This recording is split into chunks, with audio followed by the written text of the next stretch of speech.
ডাক্তারবাবুরা অনেক সময় জিভ দেখাতে বলেন। কি দেখেন তারা? দেখেন যে আপনার জিভটা নর্মাল না সাইজে বড়, ম্যাক্রোগ্লসিয়া আছে কিনা। কিছু কিছু সিনড্রোমে সেটা দেখতে পাওয়া যায়। অথবা তিনি কালারও দেখেন অনেক সময় যে এটা পেল কিনা, মানে ফ্যাকাশে কিনা, মানে অ্যানিমিয়া আছে কিনা, বা খুব টকটকে লাল হয়ে আছে কিনা, যেটা ভিটামিন B12 ডেফিসিয়েন্সি বা নিয়াসিনের ডেফিসিয়েন্সিতে হতে পারে। অথবা হলদেটে টাইপের কিনা, জন্ডিস অনেক সময় দেখতে পাওয়া যায়। অথবা সাদা স্বরের মতো কিছু একটা পড়ে আছে কিনা, যেটা ওরাল ক্যান্ডিডিয়াসিস বা ছত্রাকের সংক্রমণে দেখতে পাওয়া যায়। আবার উনি দেখেন জিভ দেখানোর সময় জিভটা একদিকে বেঁকে গেছে কিনা, যেটা একটা ক্রেনিয়াল নার্ভ আছে, সেটা 12 ক্রেনিয়াল নার্ভ, সেটা ইনজুরি হলে হয় আর কি। আবার দেখেন যে ফ্যাসিকুলেশন হচ্ছে কিনা, খুব ঘন ঘন দ্রুত কাঁপছে কিনা। লোয়ার মোটর নিউরন কোনো অ্যাফেক্টেড হলে সেটা হতে পারে আর কি, সেটা লোয়ার মোটর নিউরন কোনো ডিফেক্ট হলে সেটা হতে পারে। অথবা তিনি দেখেন যে ট্রেমার আছে কিনা, থাইরোটক্সিকোসিসে হতে পারে বা পার্কিনসনে হতে পারে।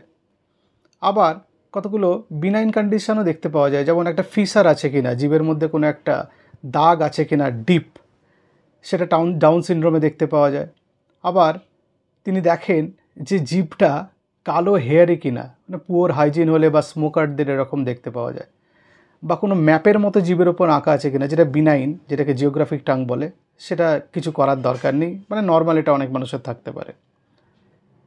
আবার দেখেন জিভটা মসৃণ হয়ে গেছে কিনা, সেটা আয়রন, ভিটামিন B12 ডেফিসিয়েন্সি বা ফলিক অ্যাসিড ডেফিসিয়েন্সিতে হতে পারে। ফলে আবার ব্লুইশ যদি হয়, ব্লুইশ পার্পেল এরকম, মানে সাইনোসিস হলে হয়।